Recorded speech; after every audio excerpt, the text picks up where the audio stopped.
Hey everyone, welcome back to our scenes. So in today's video we will be starting with the new chapter, that is light, reflection and refraction. So it's on page number 70 in your part 2 book. So let's get started. As an introduction to the chapter light, first we will just be going through the properties of light which we have already studied in our previous classes. We all know light is a form of energy and this energy helps us to see.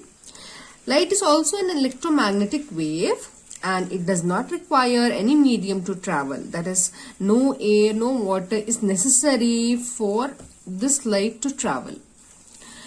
Light always travels in a straight line, though it is having a dual nature. That is, it acts as a wave as well as a particle. Particle in a sense, the energy packets which are present in it, which we call as photons, and wave because it moves in wavy direction, wavy method. Light casts a shadow. The speed of light is maximum in vacuum and that is supposed to be 3 into 10 to the power of 8 meter per second.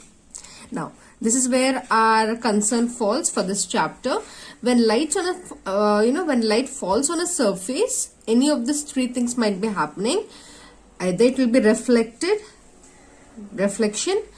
or it is going to be refraction, or it's going to be absorbed.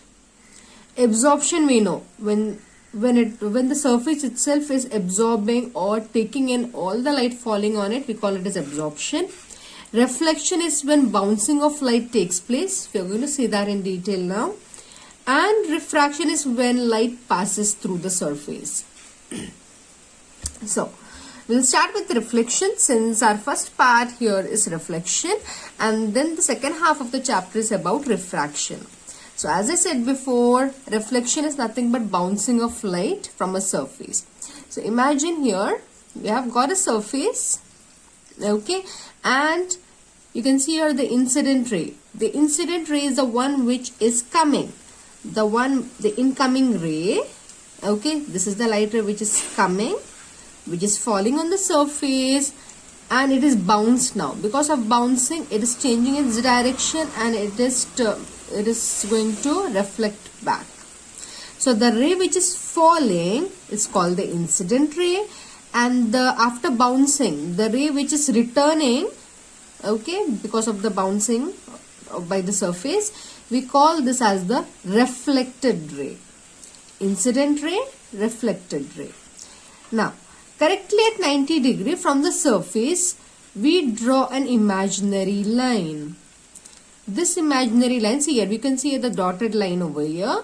This is kept normally as dotted itself just to show that this is an imaginary line, and this imaginary line is called the normal ray. Okay. Now, the angle formed between the normal and between the incident ray is called angle of incidence, and the one between normal and reflected ray is called angle of reflection. Okay, so in case of reflection, since it is bouncing back, angle of incidence and angle of reflection is equal. If this is 45, this is also going to be 45. So these two angles are going to be equal. Okay, it's one among the law of reflection. Next, we are going to see about the image formation and reflection by a plane mirror. Okay. Now, before going that, let us understand what is an image. An image is formed when two reflected light rays intersect. Two reflected rays, not the incident, but the reflected.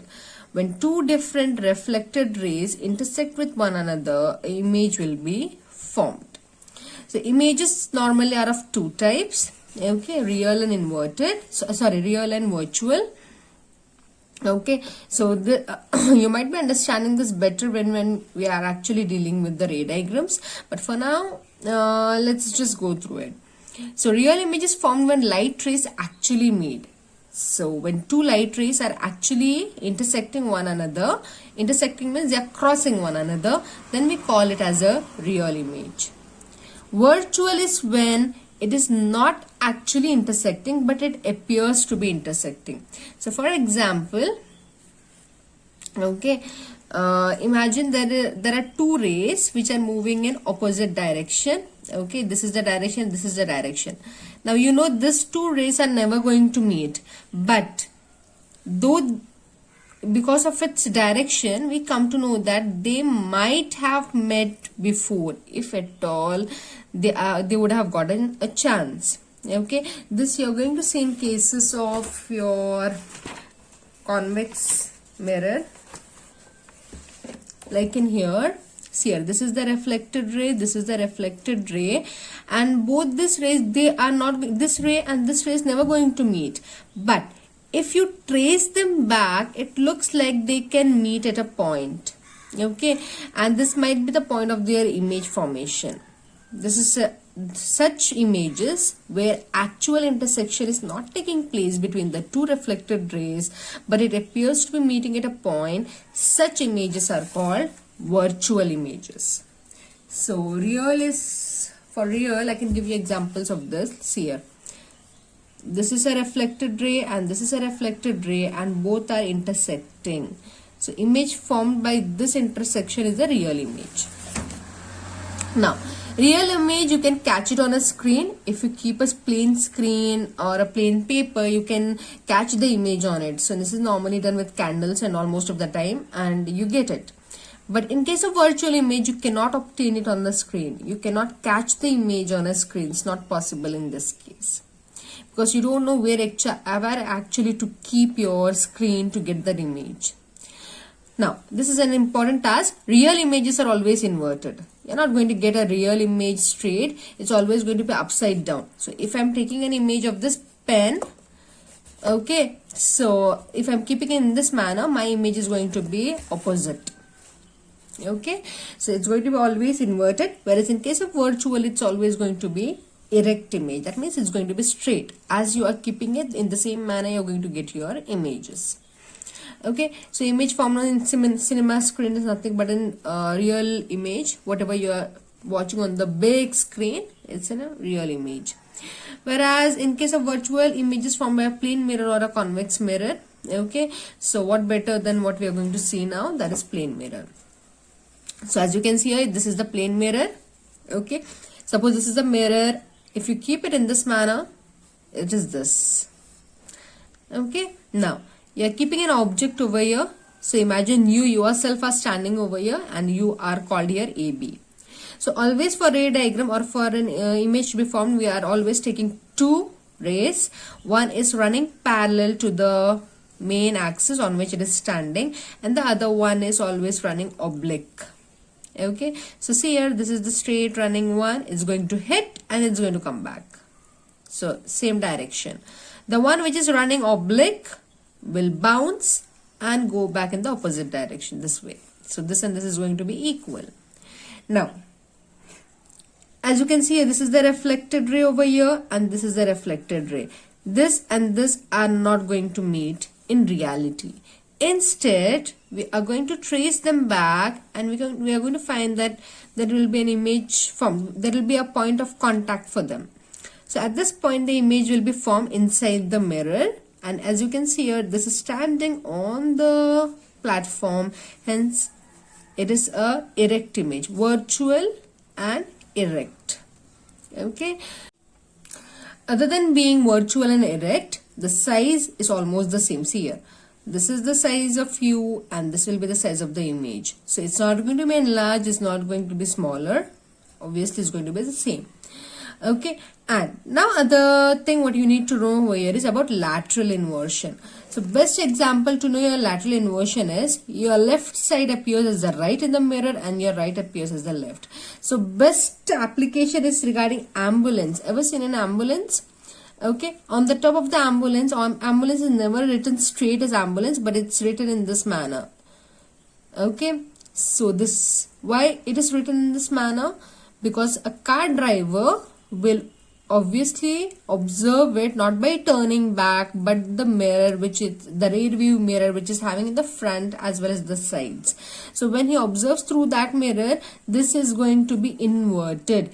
Instead of looking like this, it's going to look a clear ambulance. Okay, this is going to be turned. That is what lateral inversion is. So this will appear on this side and this side will appear on this side. It will be inverted in this manner. Okay, so now that was about your plane mirror. It's all, kind of a revision. The main thing what we need to study in this chapter is about your spherical mirrors. So spherical mirrors, here it refers to the surface of the mirrors. Okay, so two types of spherical mirrors are possible.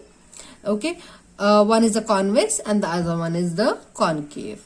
So to remember this, which side for convex what you have to draw and for concave what you have to draw, I use a very simple method. C. When I have a C, I call it as a convex. When I have an opposite C, I call it as a concave. Okay, opposite C is concave, the double C one, and the C is convex. Since it has got only one C in its name, so I prefer using C for convex. And when it's concave, because it's 2C, we get confused and we are going to draw it in the opposite direction. Okay, so now the one which is facing your left side, the surface which is facing to your left side is the reflecting surface. So in convex this is the reflecting surface and in concave this is the reflecting surface. Now as you can see here, this is the opposite C, hence it is concave, and this is convex. Okay, so you can see here in case of concave, whatever light is falling, it's going to come and meet at a point. Okay, so this is a converging mirror. Converging because it is bringing all the light to one point. All the light rays is brought to one point, hence it is converging. So this is a converging mirror. Whereas in case of a convex mirror, what happens here is whatever light is falling is going in the opposite direction because of its surface here. It's being splattered out. Okay, and the splattered out rays, if you trace them back, they look as if they are coming from a point. Okay, now as you know, they are being splattered out. That means they, instead of converging, they are being thrown out. So this is a diverging mirror. Concave mirror is a converging mirror, whereas convex mirror is a diverging mirror. Next, let's talk about some terminologies which will actually be required for you to understand the ray diagrams. Okay, so in this case we have selected for a concave mirror. Okay, we have got lots of around 6 ray diagrams in concave mirror. So we'll start with the understanding of a concave mirror. The same goes for convex, but in the opposite manner. Okay, so you can see here this surface. This is what is our reflecting mirror is. And this looks as if it is a part of a circle, right? So just to show you, the imaginary circle is drawn over here. Okay, so this part, which is your reflecting mirror part, this is called as the aperture. Okay, this is known as the aperture. This is the aperture, MN. Okay, now as you know, this is looking as if it is a part of a circle. The line passing through the center, the main line which is running through the center of the circle. Okay, so this is called as the principal axis. This main line which is running throughout. And the center of this imaginary circle is called as the center of curvature. Okay, now this principal axis, see, we have come to know about aperture, we have come to know about center of curvature, we have come to know about principal axis. The point where principal axis is meeting the aperture, we call it as pole. Okay, so whatever we are using here, the point at which your principal axis meets your aperture. Okay, now we have got center of curvature, we have got pole. Okay, now since this is the center, this is supposed to be the radius. So this is what we represent as the capital R, radius of curvature.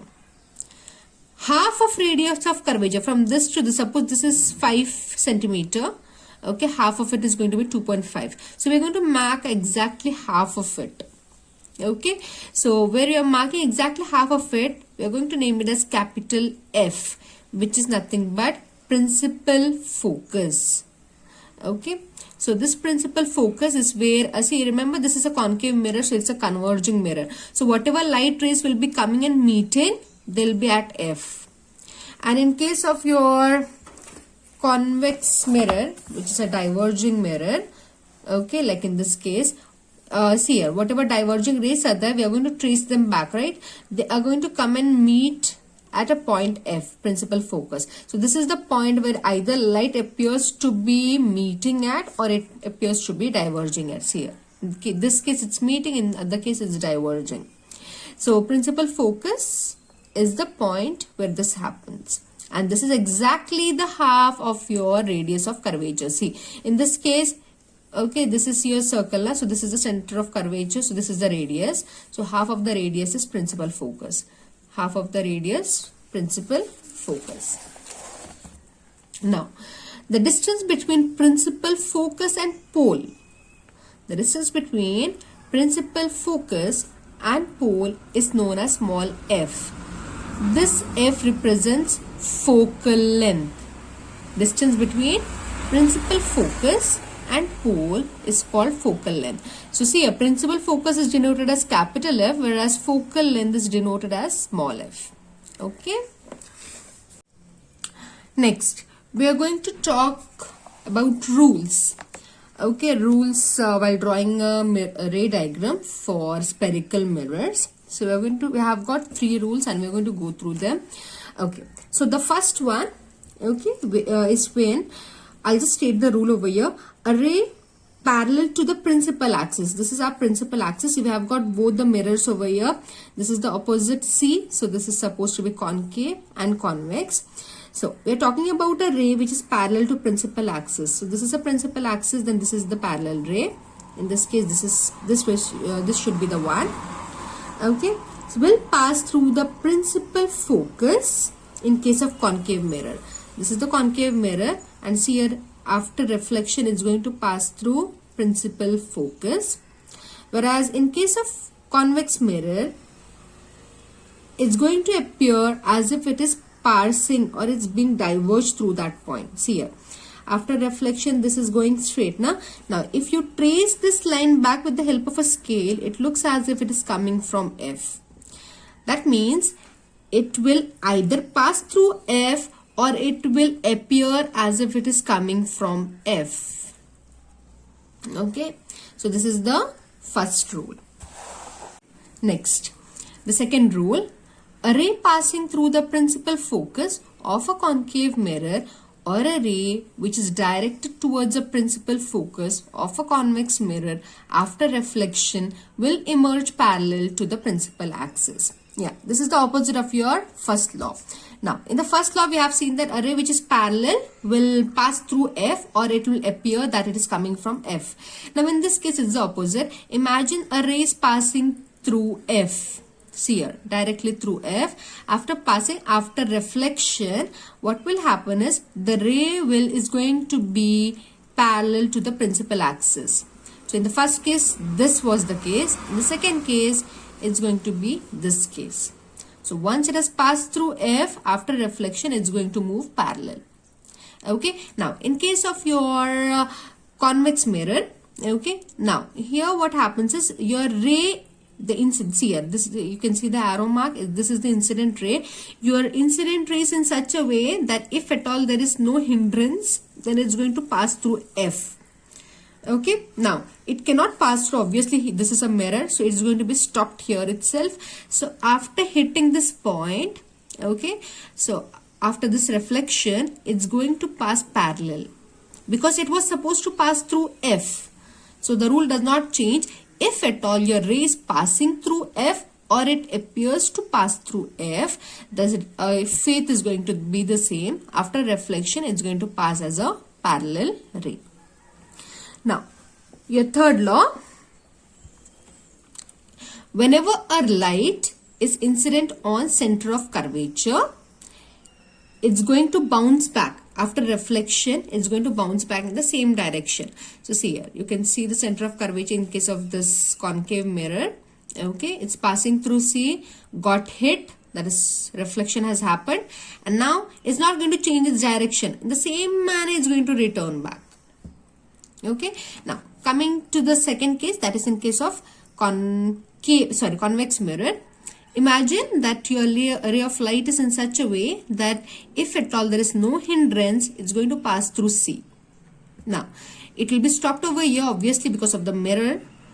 Then on hitting or on reflection, the ray is going to travel back in the same direction. It's not going to change its direction. This is only for the case when it is passing or appearing to pass through C. Now, coming to the last one, the fourth one. Here, in case if there is a ray which is slanting, that is obliquely passing through P, hitting the point at P, then after reflection, what will happen is, what you will be observing is here incident angle and the reflection angle is going to remain the same. And this happens for both the cases. So once oblique, the reflected ray will also be oblique in the opposite direction. Okay, so these were the 4 laws. Hope you have understood the concept well. In case if you have got any doubts, you can just leave me a comment at the bottom and I'll get back to you as soon as possible. Thank you for watching.